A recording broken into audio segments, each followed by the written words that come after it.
नमस्कार दोस्तों, सलाम, सत श्री अकाल। मैं हूं अनिरुद्ध चौहान और आप देख रहे हैं गांव गुहांड चैनल। कैराना फिर से चर्चाओं में आ गया है और नाहिद हसन जी को लेकर अलग अलग तरह की बातें अब की जा रही हैं। आपको बता दें, नाहिद हसन एक ऐसे नेता हैं जो कि सबसे अलग हैं, सबसे हटके हैं, हमेशा गरीबों की, मज़दूरों की आवाज़ उठाते रहते हैं। हालांकि कुछ लोग उन पर बार बार उंगली उठाते हैं कुछ न कुछ बातों को लेकर, और उसका रीज़न है कि वो मुस्लिम हैं और मुस्लिम होने का खामियाजा आज उन्हें भुगतना भी पड़ रहा है। जब से योगी सरकार आई है तब से, क्योंकि 2017 में भी नाहिद हसन जीत कर विधानसभा गए थे और 2022 में तीसरी बार उन्होंने हैट्रिक लगाकर फिर से विधानसभा में जाने का कार्य किया है। जेल में रहते हुए उनकी बहन इकरा हसन ने कैंपेनिंग की, और जिस तरीके से कैंपेनिंग की गई उसका कारण था कि देश के गृह मंत्री माननीय अमित शाह जी और उत्तर प्रदेश के मुख्यमंत्री माननीय योगी आदित्यनाथ जी भी कैराना आए। हालांकि पूरी पार्टी, पूरा संघ कैराना को लेकर पूरी ताकत लगाए हुए था, लेकिन उसका कोई खास असर नहीं हुआ। हिंदुओं की संख्या ज़्यादा होने के कारण भी कैराना में नाहिद हसन फिर से बाजी मार गए। नाहिद हसन एक ऐसे नेता हैं जो हमेशा गरीबों की आवाज़ उठाते रहते हैं। उन्होंने कहा, हजारों भी मुकदमे मेरे पे लग जाएं, मेरी जान भी चली जाए, तब भी मैं आवाज़ उठाता रहूँगा। पहले आप ये वीडियो देखिए।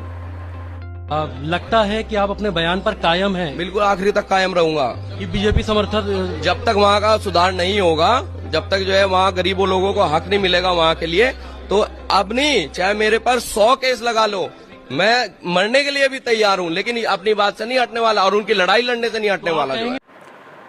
और नाहिद हसन जब जिस दिन गिरफ्तार किए गए चुनाव से पहले, उन्होंने जेल जाते वक्त कहा था, मैं बाबा की तरह रोने वाला नहीं हूँ, मैं शेर हूँ। योगी की तरह फर्जी मुकदमे में रोने वाला नहीं हूँ। विधायक जी जनता को क्या संदेश देना चाहते हैं कि जीत होगी? योगी की तरह रोने वाला नहीं हूँ। नाहिद हसन हमेशा ही चर्चाओं में रहते हैं अपनी बातों को लेकर। जब उनके किसी भी व्यक्ति पर, उनके मिलने वाले किसी भी आदमी पर, या उनके यहाँ कोई भी चला जाए, जब उनको कोई तकलीफ़ होती है तो तुरंत खड़े हो जाते हैं। और ऐसे ही एक नेता कैराना के और थे, बाबू हुकुम सिंह जी। जब भी उनके पास कोई अपनी फरियाद लेकर जाता तो एक फ़ोन कॉल में उनका कार्य हो जाया करता था। आज बाबू हुकुम सिंह जी इस दुनिया में नहीं हैं, वो स्वर्ग सिधार गए हैं। और अब जब कैराना में बार बार इस तरह की घटनाएं हो रही हैं तो वहाँ नाम आता है नाहिद हसन का। नाहिद हसन के पिताजी मुनव्वर हसन भी इसी तरह चर्चाओं में रहते थे, लेकिन आज सोशल मीडिया के होते हुए नाहिद हसन ज़्यादा चर्चाओं में आ गए हैं, क्योंकि सोशल मीडिया ने जो कार्य किया है उनको फैलाने का, उनको पूरे देश में उनकी आवाज़ भेजने का। कभी वो बोलते हैं कि यहाँ से सामान मत खरीदो, इन लोगों से सामान मत खरीदो, और कभी किसी बात को लेकर चर्चाओं में आ जाते हैं। पिछली बार जब उनके एक आदमी को कैराना कोतवाली में बैठा कर रखा गया तो वो आक्रोश में आ गए और आकर थानेदार से ही भिड़ गए।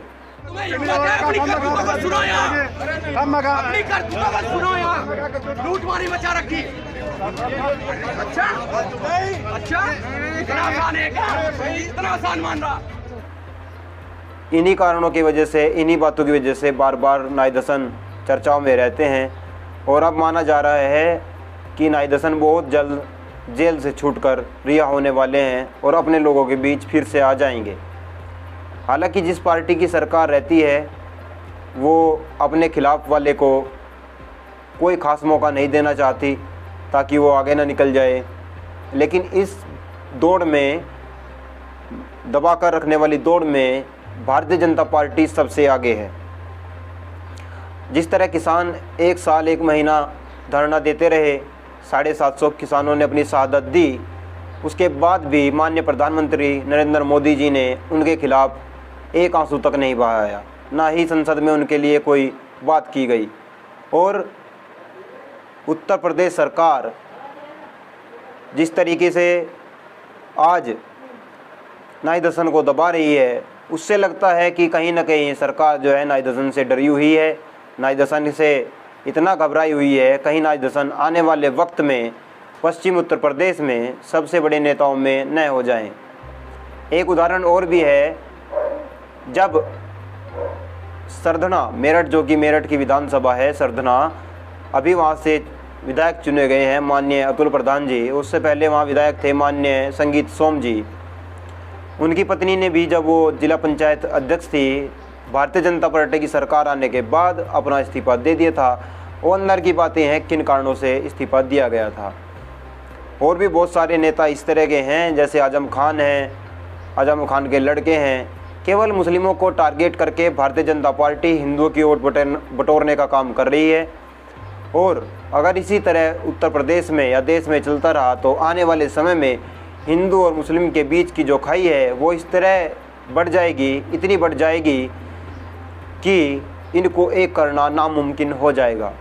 हालांकि बहुत सारे यूट्यूब चैनल, फेसबुक पेज और फेसबुक आइडियाँ एक करने के लिए काफ़ी कार्य कर रही हैं, लेकिन संघीय IT सेल कच्छेदारी जो हैं बार बार इनको तोड़ने का कोई न कोई प्रोपगेंडा रचते रहते हैं, जिसकी वजह से ये एक नहीं हो पाते और बार बार एक को टारगेट किया जाता है। जब से देश आज़ाद हुआ है, देश की आज़ादी में भी मुस्लिमों ने बराबर का अपना हक अदा किया था। और जो गद्दार थे वो दोनों तरफ थे, चाहे वो मुस्लिम हो या हिंदू हो। और गद्दार की कोई जाति नहीं होती, कोई धर्म नहीं होता। लेकिन जिस तरीके से आज उत्तर प्रदेश में बार बार एक नेता को टारगेट किया जा रहा है, बार बार नाई दर्शन को टारगेट किया जा रहा है, उससे लगता है कि आने वाले वक्त में नाई दर्शन सबसे मजबूत और उत्तर प्रदेश के सबसे बड़े नेताओं में एक होंगे। उनकी बहन इकरा हसन अभी भी अकेली लड़ रही है भारतीय जनता पार्टी से। पूरी की पूरी पार्टी उनके खिलाफ उतर चुकी है। उनको हराने के लिए भी काफ़ी कार्य किए गए, पलायन का मुद्दा उठाया गया। और जिस तरीके से बार बार नाई दर्शन को टारगेट करके अलग अलग बातें अलग अलग वीडियोज उनके बारे में फैलाए गए, उनसे भी कोई खास असर नहीं हुआ। अब देखना ये है कि आने वाले कितने वक्त में, कितने दिनों के बाद नाई दर्शन जेल से रिहा हो पाते हैं या फिर अंदर ही अभी उन्हें और वक्त गुजारना पड़ेगा। अगर आप हमारे YouTube चैनल पर नए हैं तो हमारे चैनल को सब्सक्राइब करें। हम आप तक किसानों की, मजदूरों की, शोषितों की, वंचितों की, अल्पसंख्यकों की आवाज़ लगातार उठाते रहेंगे। हमारा चैनल का उद्देश्य है किसानों के बच्चों के लिए शिक्षा का कार्य करना, मजदूरों के बच्चों के लिए शिक्षा का कार्य करना, इनके लिए रोज़गार की व्यवस्था करना, अल्पसंख्यकों के लिए आवाज़ उठाना। इसलिए अगर आप हमारे चैनल पर नए हैं तो हमारे चैनल को सब्सक्राइब करें, फेसबुक पेज पर फॉलो करें और हम लगातार ये आवाज़ उठाते ही रहेंगे। बहुत सारे भाइयों की कमेंट आती है कि न्यूज़ की बातें छोड़कर अब इस तरफ क्यों रुख कर लिया गया है। इस तरफ रुख नहीं किया गया है, रुख उसी तरफ है, लेकिन हमारा उद्देश्य किसानों की आवाज़ उठाना है। जब मैंने शामली के गांव बलवा गुजरान की वीडियो बनाई, बहुत सारे भाइयों ने उस वीडियो में कहा कि ये वीडियो नहीं चाहिए, हमें न्यूज़ की वीडियो चाहिए या कोई अच्छा वीडियो लेकर आए। मैं किसानों की आवाज़ लगातार उठाता रहूँगा। किसानों के बच्चे जिस भी फील्ड में जाएंगे मैं उनकी वीडियो बनाऊँगा और अपने फेसबुक पेज और अपने यूट्यूब चैनल पर अपलोड अवश्य करूँगा। धन्यवाद।